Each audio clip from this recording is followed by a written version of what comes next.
अस्सलाम वालेकुम। आज हम इस वीडियो के अंदर एबिलिटी ऑफ फाइजर वन का लेक्चर नंबर 6 डिस्कस करेंगे। ये लेक्चर है personal management and human resource management के ऊपर। अभी इसके पहले कॉन्टेक्स्ट देखते हैं, फिर ये सारा कुछ क्लियर करते हैं कि पर्सनल मैनेजमेंट क्या है और ह्यूमन रिसोर्स मैनेजमेंट क्या है। अच्छा, इस लेक्चर में सबसे पहले होगा कि पर्सनल मैनेजमेंट क्या है, फिर इस थोड़ी सी ब्रीफली हम हिस्ट्री देखेंगे और फिर हम देखेंगे कि पर्सनल मैनेजमेंट से एचआरएम पे कैसे शिफ्ट हो गया। अच्छा, पहले मैं सबसे पहले आपको ये बताऊं कि पर्सनल मैनेजमेंट जो है, प्रीवियसली जो ह्यूमन रिसोर्स मैनेजमेंट का कहा जाए, जो ओल्ड नेम था पर्सनल मैनेजमेंट था। तो डेफिनेटली जब नेम कोई और होता है तो उसके फंक्शंस भी काफी हद तक डिफरेंट होते हैं और बहुत सारी जब इंप्रूवमेंट आ जाती है तो फिर जाके नाम नाम चेंज किए जाते हैं। पर्सनल मैनेजमेंट में जो आपकी स्क्रीन के ऊपर नजर आ रहा है, क्या था कि एम्प्लॉयर जो था ना, जो कंपनी का मालिक होता था, ठीक है, ये कंपनी ओनर होता था, वो इस चीज की स्टडी थी कि वो कैसे लोगों को जॉब पे रखता है, उनकी कैसे ट्रेनिंग करता है, उनको कैसे यूटिलाइज करता है, फिर उनको कैसे किन वो अपनी स्ट्रेटेजी क्या रखता है कि लोग छोड़ के भी ना जाए, मेंटेन कैसे करता था, रिटेन कैसे करता था, और फिर जो था एक राइट नंबर ऑफ पीपल रखे जाते थे जॉब के लिए अपने काम को देखते हुए। तो ये पर्सनल मैनेजमेंट था। पर्सनल मैनेजमेंट कुछ फंक्शन और ये भी थे कि जैसे एम्प्लॉइज हैं, उनके हेल्थ इंश्योरेंस कार्ड उनको इशू करना, उनकी कोई जैसे कोई शादी वगैरह है उसके मामलात को देखना, उनको फेयरवेल डिनर दे देना, उनको रिटायरमेंट डिनर दे देना, इस तरह के मामला बिल्कुल बेसिक वाले जो कि आमतौर पे आजकल आप किसी भी इदारे में अगर काम कर रहे हैं तो आपने देखा होगा कि आमतौर पे डिपार्टमेंट वाइज या आपका जो जिस सेक्शन में है, जिस डिपार्टमेंट में आप काम कर रहे हैं, ये सारे काम वो खुद ही कर रहा होता है आपके लिए, आपके कोलीग ही कर देते हैं। तो इसमें इंप्रूवमेंट बहुत सारी आ गई, तो जिसके बाद इसको इसका नाम पर्सनल से ह्यूमन रिसोर्स मैनेजमेंट कर दिया। मैं शिफ्ट इसको इस वजह से कर दिया पीडीएफ के ऊपर। पीपीटी और पीडीएफ में खासा फर्क है, तो मैंने कहा आपको पीडीएफ से मैं आपको एक्सप्लेन करता हूँ ताकि आपको फायदा ज्यादा हो। अच्छा, सबसे पहले तो आप ये देखें कि हमने कि ये पर्सनल जो वर्ड है, इसको पर्सनल पढ़ना है, ठीक है। एक तो पर्सनल वर्ड होता है कि पर्सनल है। पर्सनल वर्ड जो है वो पर्सनल के ऊपर आप जब भी सुने तो ये समझ लें कि स्टाफ की बात हो रही है, ठीक है। जिस तरह कंपनी के अंदर काम करने वाले लोगों की बात हो रही है, तो ये पर्सनल की डेफिनेशन लिखी हुई है, आप पढ़ लीजिएगा। अच्छा, जो ह्यूमन रिसोर्स का कॉन्सेप्ट है वो 1970s के में और इसके बाद स्टार्ट हुआ, और इसको जो एक्सेप्टेंस मिली या लोगों ने फील किया कि वाकई जो पर्सनल मैनेजमेंट से ह्यूमन रिसोर्स मैनेजमेंट पे ऑर्गेनाइजेशन को शिफ्ट होना चाहिए, तो वो 1980 और 90s के बाद वाला मामला शुरू हो गया। अच्छा, फिर इसके बाद हम ये देखते हैं कि ह्यूमन रिसोर्स मैनेजमेंट जो है, ह्यूमन रिसोर्स मैनेजमेंट जैसे मैंने पहले बताया ओल्ड नेम है इसका, ठीक है। और ह्यूमन रिसोर्स मैनेजमेंट है वो डील करती है कि मैनेजमेंट ऑफ पीपल, ठीक है, मैनेजमेंट ऑफ पर्सनल। तो अभी आजकल की जो ह्यूमन रिसोर्स मैनेजमेंट है उसका ये जो मेन जो है ना काम, वो ये देखती है कि एम्प्लॉइज को उसको एज अ कंपेटिटिव एज के तौर पे यूज करना। कंपेटिटिव एज की डेफिनेशन में पीछे बताई थी कि कोई ऐसा फीचर, जैसे आप अगर दो फ्रेंड हैं, दोनों फ्रेंड जो है इक्वल मेहनत करते हैं, लेकिन जो है मार्क्स जो है एक बंदे के ज्यादा आते हैं कि कम आते हैं, ठीक है। इंटेलिजेंस लेवल भी मान लिया एक जैसा है, तो एक की ना पेपर करने की स्किल बड़ी अच्छी है, ठीक है, वो टाइम बड़ा मैनेज अच्छा कर लेता पेपर के अंदर, तो उसको ना ये कंपेटिटिव एज है।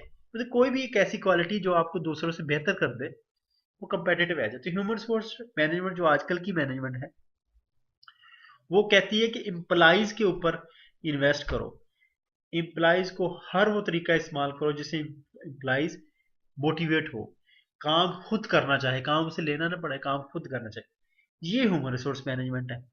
जो पर्सनल मैनेजमेंट थी वो दूसरे तरीके से काम लेती थी, मतलब इम्प्लाइज को मोटिवेशन या अब्लाइज या फेवर देने में नहीं थी, वो कहती थी ये पैसे लेते हैं तो काम करते हैं। पर्सनल मैनेजमेंट इस तरह की थी। अच्छा, फिर इस तरह आगे चलते हैं। जैसे मैंने बताया कि ये competitive age, competitive advantage create करती है वर्क फोर्स को यूज करते हुए। ठीक है, ये यहाँ पे ये इसकी आप डेफिनेशन देख लीजिएगा, ये डेफिनेशन मैंने हाईलाइट की हुई है। ये कंपेटिटिव एज करती है इसको। अच्छा, इसके जो एचआर, जो आजकल की एचआर है, जैसे मैंने बताया कि वो ना इम्प्लाइज को कह रही है कि इनके ऊपर इन्वेस्ट करो। अच्छा, इसके अलावा इनके क्या क्या फंक्शन है? ले ऑफ्स, आजकल की ह्यूमन रिसोर्स मैनेजमेंट जो ले ऑफ्स भी ये देखती है कि अगर किसी को टर्मिनेट करना है, किसी को सस्पेंड करना है, जो भी मामला हैं, वो ये वाले आजकल की ह्यूमन रिसोर्स मैनेजमेंट देखती है। रिड्यूस लॉयल्टी वाले इश्यूज देखती है। ठीक है, अच्छा, यहाँ से लेके इस पैराग्राफ तक ये सारे मामला। रिड्यूस लॉयल्टी का मतलब ये होता है कि एम्प्लॉइज अगर मोटिवेट नहीं है तो दिल लगा के काम नहीं करेगा, वो बस आएगा अपना जिस तरह है दिन गुजारेगा, छोटा मोटा काम करेगा, चले जाएगा। सिटीजनशिप, एम्प्लॉय सिटीजनशिप हमने डिस्कस किया था, वो ये कॉन्सेप्ट था कि एम्प्लॉय कंपनी को ओन करे, वो कहे कंपनी का काम मेरा अपना काम है, तो वो फिर उसके काम करने में और दूसरे काम में कितना फर्क है। आप इसकी एग्जांपल ये ले लें एम्प्लाई लॉयल्टी से। एक बच्चा जो स्कूल रोते रोते जाता है और एक बच्चा जो स्कूल खुशी खुशी जाता है, तो ज्यादा कौन लर्न करेगा? वो आप भी जानते हैं, आप इस स्टेज से गुजर चुके हैं। तो ये एम्प्लाई लॉयल्टी वाला मामला वो ही है जो एचआर कोशिश करती है कि एम्प्लाइज हंसते हंसते जॉब पे आए। ठीक है, अच्छा, फिर ये देखें well trade highly motivated workforce. ये अभी कोशिश ये है आजकल की ह्यूमन एचआर मैनेजर्स की, एचआर मैनेजमेंट की, कि एम्प्लॉय के ऊपर इन्वेस्ट करो, इनको मोटिवेट रखो, इनको ट्रेनिंग दो। अगर किसी इनकी अगर किसी स्किल में लैकनेस है तो ये वो इम्प्रूव करो ट्रेनिंग के जरिए। अच्छा, जो पुरानी थी, ये तो मैं बता रहा हूँ कि एचआर मैनेजमेंट या एचआर मैनेजर के आजकल के फंक्शन ना। जो पर्सनल मैनेजमेंट थी वो क्या करती थी, उसका ये दो तीन काम होते जो पहले हमने डिस्कस किया। और अगर कंसर्न्स के तौर पर देखें और क्या रोल होते, तो वो कोशिश करती कंपनी जो है ना किसी लिटिगेशन में ना फंसे। हर कोशिश होती थी कोर्ट के मामला से दूर है कंपनी ना, ऐसी पॉलिसी बनाती थी। फिर रूल्स एंड रेगुलेशन उनकी कोशिश होती कि कंपनी को फॉलो किया जाए ताकि कोई भी इशू ना आए। बाकी जो ब्राउन वाला पोर्शन है वो भी आप हाईलाइट किया है, उसमें भी कुछ पॉइंट हैं देखने वाले, वो आप पढ़ लीजिएगा। बाकी ये जो मैं आपको येलो वाले बता रहा हूँ, इससे इंशाल्लाह आपको ये समझ आ जाएगा सारा। अच्छा, यहाँ पे आपको नजर आएगी मैनेजर की डेफिनेशन। मैनेजर की डेफिनेशन मैं उर्दू में आपको बता देता हूँ कि मैनेजर जब भी अगर आप दूसरों से काम लेके कोई गोल अचीव करें तो आप मैनेजर हैं। ये एक सिंपल डेफिनेशन है, हर बुक्स में ऐसी मिलेगी और आपको इंग्लिश में वर्ड आगे पीछे किए होंगे। ठीक है, जब दूसरों से कोई गोल अचीव कर रहे हैं, एक काम दूसरों से ले रहे हो, काम को मैनेज कर रहे हैं, तो आप मैनेजर है। ये मैनेजर की डेफिनेशन येलो में हाईलाइट की मैंने। अच्छा, हिस्ट्री ऑफ पर्सनल मैनेजमेंट। ठीक है, इसमें ये पहली जो लाइन है इसमें ऑर्गेनाइजेशन की डेफिनेशन डिस्कस की गई है कि जब ग्रुप ऑफ पीपल जो है ना कोई एक गोल अचीव करने के लिए एक दूसरे से कोऑपरेट करते हैं, मिलके काम करते हैं, तो वो ऑर्गेनाइजेशन बन जाती है। ठीक है, ये हाईलाइटेड वाला जो पोर्शन है इसमें बहुत सिंपल है, आप इसको पढ़ लीजिएगा। मैं इसको आप बता देता हूँ। इफेक्टिव ऑर्गेनाइजेशन किसे कहते हैं? इफेक्टिव ऑर्गेनाइजेशन वो ऑर्गेनाइजेशन होती है जो कि ना सिर्फ ऑर्गेनाइजेशन के गोल्स का ख्याल रखे, अचीव करने के लिए पूरी कोशिश करे, और बल्कि जो उसमें काम करने वाले लोग हैं उनके गोल भी अचीव करने के लिए उनकी हेल्प करेगा। उनके गोल्स क्या होंगे? देखें, जो भी काम करता है उनकी अपनी ज़रूरियात जो होती हैं उनको पूरा करना ही उनके गोल्स होते हैं। तो एक्सट्रिंसिक और इंट्रिंसिक रिवार्ड उनको दे। एक्सट्रिंसिक और इंट्रिंसिक की आगे तो वैसे डिटेल आएगी, मैं आपको ब्रीफली बता देता हूँ। एक्सट्रिंसिक का मतलब ये होता है कि जो ऐसे मोटिवेशन फैक्टर जो आपके जिस जहाँ पे आप काम करें वहां से आपको मिल रहे हैं। जैसे एक अच्छा वर्किंग इन्वायरमेंट अगर हो तो आपका काम करने को दिल करेगा, अच्छा रिवार्ड मिले काम करने पे, अच्छे रिवार्ड मिले आपको, ये एक्सट्रिंसिक फैक्टर। इंट्रिंसिक रिवार्ड्स ये होते हैं कि आपके अंदर से जो आपकी जो डिजायर्स हैं वो आपको मोटिवेट करती हैं कि आप काम करें। जैसे एक मोटिवेशन जो है इटसेल्फ, जो मोटिवेशन है वो एक इंट्रिंसिक रिवार्ड है। ठीक है, तो कोई गोल आपका अचीव करने का ये अंदर से जो एक आपको डिजायर आती है, ये इंट्रिंसिक रिवार्ड्स हैं सारे। ठीक है, तो एक्सट्रिंसिक और इंट्रिंसिक वैसे डिटेल आ गया है जी, ये काफी इस पे काफी एक पूरा लेक्चर आ जाएगा। इम्प्लाइज, अच्छा, ये यहाँ पे आपको ये नजर आएगा जो एम्प्लॉयर है वो जो एम्प्लॉइज हैं उसके, तो उसकी वो ये कोशिश होती है कि एचआर ऐसे काम करें कि उनके दरमियान जो डिफरेंस है कि एम्प्लॉई जो ऑर्गेनाइजेशन को ऑन करे और ऑर्गेनाइजेशन एम्प्लॉई को ऑन करे, वो इस चीज को कम से कम करें, मीन्स कि दोनों एक दूसरे को ऑन करें, तब काम बेहतर होगा। एम्प्लॉयर्स की कोशिश होती है कि ऐसे ह्यूमन रिसोर्स मैनेजमेंट ऐसे काम करे। फिर जो आजकल की ह्यूमन रिसोर्स मैनेजमेंट है, उसका ये रोल होना चाहिए कि वो पॉलिसी ऐसी बनाए जो कि एम्प्लॉइज के लिए सूटेबल हो। ऐसी ना हो कि एम्प्लॉइज उससे बदजन हो रहे हो, पॉलिसी बने और एम्प्लॉइज के लिए ना उल्टा कोई मतलब फाइनेंशियल लॉस उसको दे। जैसे एक पॉलिसी अगर पहले से हमने पिछली लास्ट में हमने लेक्चर में डिस्कस की थी, और कंपनी कहती है 10 साल में हम गाड़ी देंगे, गाड़ी देंगे, 50% वो पेमेंट करे, 50% हम पेमेंट करें। उसके बाद आप पॉलिसी ये बनाए कि नहीं, 15 साल या 20 साल बाद दिया करेंगे, 10 साल को नहीं देंगे। तो ऐसी पॉलिसी नहीं होनी चाहिए। पॉलिसी ऐसी हो कि जो पहले वाली पॉलिसी है उसको कम ना करे, कुछ बेहतर के लिए लेके आए एम्प्लाई के लिए। तो ये भी ह्यूमन रिसोर्स मैनेजमेंट का रोल है आजकल की ह्यूमन रिसोर्स जो मैनेजमेंट है। अच्छा जी, आजकल की जो ह्यूमन रिसोर्स मैनेजमेंट है उसके ना बेसिक 3 गोल्स हैं। ठीक है, ह्यूमन रिसोर्स मैनेजमेंट जो आज का आपको नजर आती है, एक तो ये रोल है कि उसका उसकी पार्टिसिपेशन होनी चाहिए कंपनी की स्ट्रेटेजी के अंदर। मतलब कोई भी अगर आपका गोल है कंपनी का, तो उसके जब अचीव, जैसे आपकी जिंदगी में कोई अगर गोल है तो उसको अचीव करने के लिए आपकी कोई स्ट्रेटेजी भी होती है, कोई प्लान भी होता है। तो उस जो स्ट्रेटेजी है उसके अंदर एचआरएम का रोल होना चाहिए। इफेक्टिव एचआरएम या बेसिक जो गोल्स हैं आजकल के एचआरएम के वो ये है। सेकंड ये को लाइन मैनेजर के डिसीजन के साथ वो उनको सपोर्ट करे, लाइन मैनेजर को। लाइन मैनेजर जो वो होते हैं जो कंपनी के गोल अचीव करने में डायरेक्टली इन्वॉल्व होते हैं, पहले मैंने आपको बताया था पिछले लेक्चर में।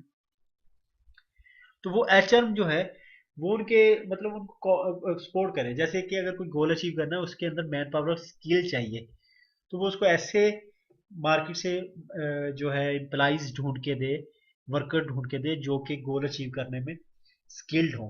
ठीक है। अच्छा, फिर उसके बाद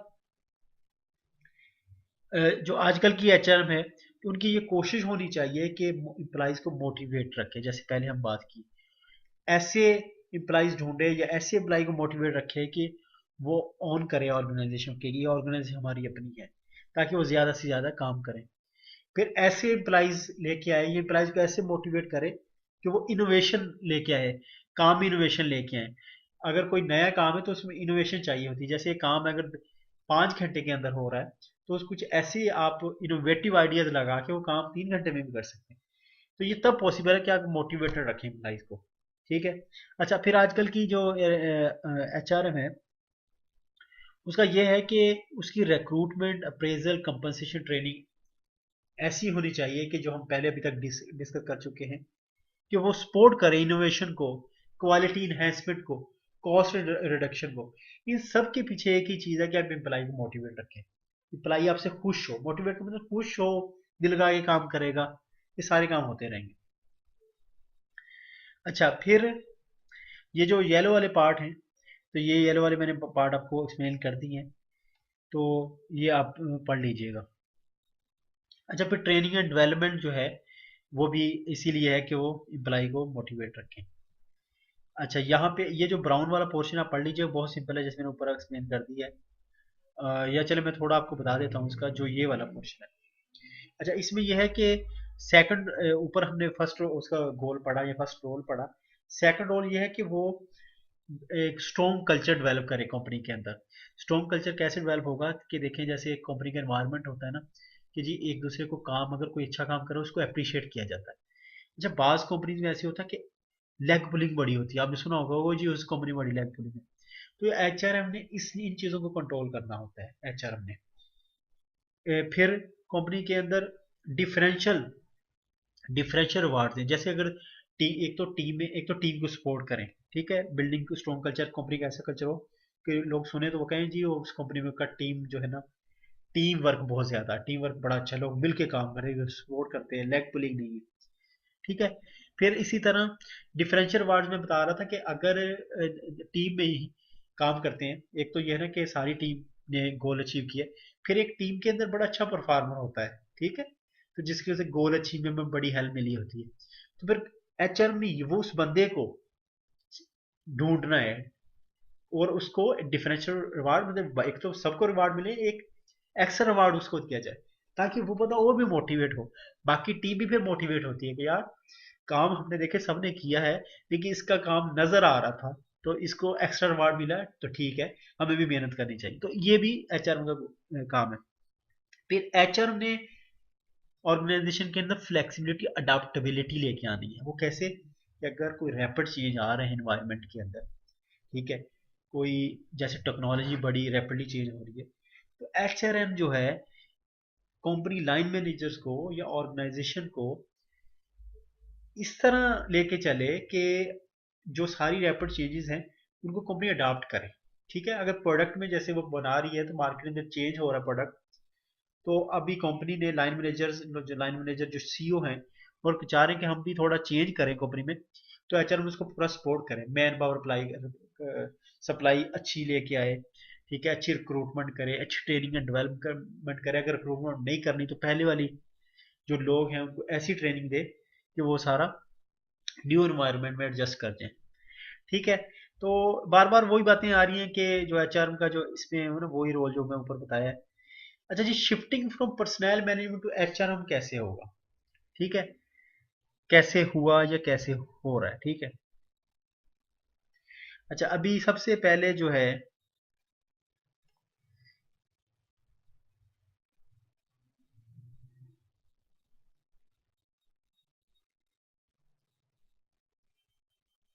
अच्छा जी, पहला तो ये पॉइंट यहाँ पे मैं आपको बताता हूँ कि वही वाला पहला पॉइंट, शिफ्टिंग कैसे होगी कि जो ऑर्गेनाइजेशन की गोल्स की स्ट्रेटेजी है उसमें एचआरएम का रोल नजर आना है। जो ऊपर पॉइंट हमने डिस्कस किया सेम वही वाला पॉइंट। सेकंडली, जो है ना स्ट्रॉन्ग कल्चर डेवलप करे, स्ट्रॉन्ग कल्चर के हमने पीछे डिस्कस कर लिया। अच्छा, ये वाले पॉइंट पर्सनल मैनेजमेंट में नहीं थे, इस वजह से शिफ्टिंग में वो ये यूज करा। ऊपर अलहदा उसने हेडिंग में एक्सप्लेन किया और थर्ड में वो अलहदा से एक्सप्लेन कर रहा है। अच्छा, फिर के लोगों को जो आजकल की एचआरएम है वो लोगों को ऐसे ना देखे कि लोग आएंगे, लोग पैसे लेते हैं, पैसे ले रहे हैं तो काम करके जाए, नहीं ऐसा, ये एक पुराना कॉन्सेप्ट है, पर्सनल मैनेजमेंट का कॉन्सेप्ट। ठीक है, या कोई बंदा है तो वो अपनी स्किल साथ लेके आए, ऐसी सोच नहीं होनी, ये पुरानी सोच थी पर्सनल मैनेजमेंट। आजकल के एचआरएम की ये सोच होनी चाहिए कि लोगों के ऊपर इन्वेस्ट करना है। ठीक है, अगर कोई स्किल की कमी है तो उस बंदे को ट्रेनिंग देनी है, स्पेसिफिकली वो ट्रेनिंग जिसकी उसमें स्किल लैकनेस है, उसके फायदे क्या होंगे, वो बंदे को एक कैरियर में सपोर्ट मिलेगी और बंदे को जॉब सिक्योरिटी फील होगी। देखिए, एक बंदा अगर आप ऑर्गेनाइजेशन आपके ऊपर इन्वेस्ट कर रही है तो आप डेफिनेटली आप ये समझे कि मेरी जॉब सिक्योर है, क्योंकि तभी तो मेरी कंपनी मेरे ऊपर इन्वेस्ट कर रही है, ताकि मैं कंपनी के की इसी जो कंपनी का एक हायरार्किकल स्ट्रक्चर है उसके अंदर मैं प्रोग्रेस कर सकूं, तरक्की कर सकूं। तो ये सारी चीजें, फिर वो बंदा जो है जिसके ऊपर हम इन्वेस्ट करें वो आपको फायदा देगा। ठीक है, ये सोच नहीं होनी चाहिए कि नहीं जी लोगों पे नहीं लगाना, ये अपनी स्किल्स अपने साथ लेके जाए, हमारा तो ट्रेनिंग पे खर्चा होता है, ये सोच नहीं होनी चाहिए, ये पुरानी सोच है। इस तरह एचआर पर शिफ्टिंग पॉसिबल है पर्सनल मैनेजमेंट पे। अच्छा, फिर एचआरएम पे शिफ्टिंग कैसे पॉसिबल है कि जो आजकल के एचआरएम है वो ऐसी सोच डेवलप करे कि जो इंटरेस्ट है, ऑर्गेनाइजेशन के इंटरेस्ट होते हैं डेफिनेटली प्रॉफिट बनाना, एक इंटरेस्ट होते हैं इंडिविजुअल के कि मैंने अपने डिजायर पूरी करना, तब इस में जॉब करो। वो कॉमनैलिटी ऑफ इंटरेस्ट पैदा करे। मीन वो कैसे पॉसिबल है कि रिवार्ड ऐसे दे कि मोटिवेशन इंसान में आए और वो काम करे, उसे अपने भी, उसको अपने रिवार्ड भी मिलते जाएंगे, कंपनी को फायदा होगा, कंपनी के गोल भी अचीव अचीव होंगे। तो ये इस तरह पॉसिबल है। अच्छा, फिर ये फिफ्थ जो है वो कैसे पॉसिबल है कि पैसे पहले ये होता था, पर्सनल मैनेजमेंट के दौर में ये होता था कि कम्युनिकेशन टॉप टू बॉटम चलती थी, जैसे कंपनी का सीईओ मैनेजर जो है ना वर्करों को बताते जा रहे हैं ये करते जाओ, ये करते जाओ, ये करते जाओ। लेकिन आजकल की ह्यूमन रिसोर्स मैनेजमेंट की जो रिसर्च हुई है वो ये कहती है कि ड्यूअल, तो टॉप टू बॉटम और बॉटम टू अप, मीन्स कि अगर सीईओ नीचे ऑर्डर कर रहा है तो ऊपर की तरफ इंफॉर्मेशन जानी चाहिए वर्कर की तरफ। जाहिर वर्कर नीचे से ऑर्डर तो नहीं कर सकते, इंफॉर्मेशन ऐसी भेजे कि सीईओ मैनेजर को हेल्प मिले डिसीजन मेकिंग के अंदर। पार्टिसिपेशन ऑफ डिसीजन मेकिंग या पॉलिसीज ऐसे ही पॉसिबल है कि वो नीचे जो काम कर रहे हैं फील्ड में लोग, उनसे फीडबैक लें, उनसे इंफॉर्मेशन लें कि कैसे, किस चीज़ की ज़रूरत हमें कहाँ पे है, फिर अच्छे डिसीजन होंगे। सिर्फ ऊपर से नीचे डिसीजन भेजते रहने से फायदा नहीं होता। अच्छा जी, ये आ गया है shift of personal management to HRM took place in 3 stages. ये बता रहा है कि 3 स्टेजेस में हुई, ठीक है। वो कैसे हो रही थी हमने ऊपर देख लिया। अच्छा, cards and administration, accountability, regulation, competitive advantage. Competitive, पहले हम सबसे पहले इसको देखते हैं कि 3 स्टेज में कैसी हुई। कि हम यहाँ पे वही बात बता रहा है कि जो पुरानी थी पर्सनल मैनेजमेंट क्या करती थी, जस्ट क्या करती, कंपनी की पिकनिक अरेंज करती थी, छुट्टियों का रिकॉर्ड रखती थी, छुट्टियों का रिकॉर्ड रखती थी, और उसके बाद वर्कर्स की इनरोलमेंट करती थी हेल्थ कार्ड्स वगैरह के लिए उनको, फिर प्लानिंग रिटायरमेंट पार्टीज वगैरह उनको देती थी, ये काम थे। आजकल की हमने ऊपर डिस्कस कर, ले ऑफ डिस्कस करती है, एड्रेस रिड्यूसिंग एम्प्लॉई लॉयल्टी को डिस्कस करती है, create a well trained highly motivated workforce तैयार करती है, ठीक है। ये इसके अंदर फर्स्ट स्टेज पे ये होना चाहिए, ठीक है। 3 स्टेज में होती, फर्स्ट स्टेज ये है। पुरानी वाली क्या करती थी कि वो कोशिश करती थी कोर्ट से बचे रहें, ठीक है, और रूल्स एंड गवर्नमेंट के रूल्स एंड रेगुलेशन को फोकस करें। आजकल की ह्यूमन रिसोर्स मैनेजमेंट क्या करती है, वो कहती है स्टाफिंग कॉस्ट को कैलकुलेट कर रही होती है उस वक्त जब कंपनी का मर्जर हो रहा होता है, एक्विजिशन होती है, डाउनसाइजिंग हो रही है, भी इसके बड़े डिसीजन कर रही होती है। कैसे कि अगर पर्सनल मैनेजमेंट होती, downsizing acquisition downsizing, merger acquisition downsizing हो रही होती, तो क्या करती कि वो बैठ रही होती कि हम ऐसा मामला ना हो जाए कि हम कोर्ट में फंस ना जाए। मर्जर, मैं बता देता हूँ कि अगर दो कंपनीज हैं, वो मिल के अपने गोल अचीव करना चाह रही हैं, मिल के, जैसे अगर एक कंपनी है वो रॉ मटेरियल बनाती है, सपोज के प्लास्टिक बनाती है, ठीक है, प्लास्टिक बनाती है, और दूसरी एक अगली कंपनी है वो प्लास्टिक से फिनिश प्रोडक्ट तैयार करती है, वो दोनों मर्जर कर लेते हैं, ठीक है, आप हमारे लिए बनाएं और मतलब रिसोर्स पूल कर लेना, आप हमारे लिए बनाएं, हम आगे बनाते जाएंगे, ठीक है। उनका मर्जर हो जाना। एक्विजिशन ये होता है, अच्छा, मर्जर में दोनों कंपनी अलहदा रहती हैं लेकिन अपने रिसोर्सेज पूल कर लेती है। एक्विजिशन में ये होता है कि एक कंपनी दूसरी कंपनी को खरीद लेते हैं, ठीक है, वो ऑनर उनका एक हो जाता है। डाउन साइजिंग ये होता है कि कंपनी में से जरूरत के मुताबिक जो है वो बंदे को मतलब निकाल देना, ठीक है। कंपेटिटिव एज मैंने आपको बड़े अच्छे से एक्सप्लेन कर दिया ऊपर, कोई भी ऐसी क्वालिटी जो आपको दूसरे से मतलब डिफ्रेंशिएट कर दे, मतलब दूसरों से आपको सबकत ले जाए आप किसी एक ऐसी क्वालिटी में, तो वो कहते हैं कंपेटिटिव। उसमें थोड़ी डिटेल बताई हुई है, आप ये पढ़ लीजिएगा। अच्छा, यहाँ पे हार्ड और सॉफ्ट एचआरएम की बात की है कि हार्ड कैसी होती है और सॉफ्ट एचआरएम कैसी होती है, ठीक है। अच्छा, मैं आपको बड़ा ब्रीफली बता देता हूँ। हार्ड ये होती है कि वो हर चीज में कैलकुलेटर निकाल लेना एचआरएम का, या जैसे ट्रेनिंग देने लगे कि जी कैलकुलेटर निकाल लो, प्रॉफिट कितना होगा इसमें जी, अगर हम एम्प्लॉइज के ऊपर इतने पैसे लगाते हैं तो एम्प्लॉय हमें कितना फायदा देगा, ठीक है। ये बात करती है quantitative calculative business strategic aspects के ऊपर कि मतलब कोई भी काम करने से पहले बिजनेस का प्रॉफिट देखने लग जाती है, ये होती है हार्ड वर्जन ऑफ एचआर, ठीक है। या ये ऐसा कोई काम, जैसे आपने देखा कि किसी जगह पे 10 बंदे लगे हुए हैं, तो एचएम कहती है जी 10 क्यों लगे हुए हैं, बंदे कम होने चाहिए। या कहती है इतने ज्यादा बंदे लगाए हुए काम फिर नहीं हो रहा, तो हेड काउंट्स के ऊपर चले जाना। लेकिन क्या है कि काम जो है ना हेड काउंट से नहीं होता, मतलब 10 बंदे खड़े करने से काम नहीं होता। स्किल्ड अगर 5 भी खड़े होंगे तो काम कर लेंगे, ठीक है। तो ये है। और सॉफ्ट वर्जन जो है वो क्या करती है कि ये फोकस इसका ये होता है कि कम्युनिकेशन बेहतर करो, मोटिवेशन में रखो एम्प्लॉइज को, लीडरशिप प्रोवाइड करो अच्छी, तो फिर डिसीजन जो फिर जो है वो रिजल्ट्स आते हैं। चले जी, माशाल्लाह हमने लेक्चर नंबर 6 जो है उसको डिस्कस कर लिया है। इंशाल्लाह ये आप सुनेंगे तो उसके बाद आपको इस 6 में कोई इंशाल्लाह ऐसा कोई इशू नहीं आएगा। फिर भी कोई कन्फ्यूजन हो तो आप मुझे जो मेरे कमेंट सेक्शन है यूट्यूब का उसके अंदर लिख दीजिए। ओके जी, अल्लाह हाफिज़।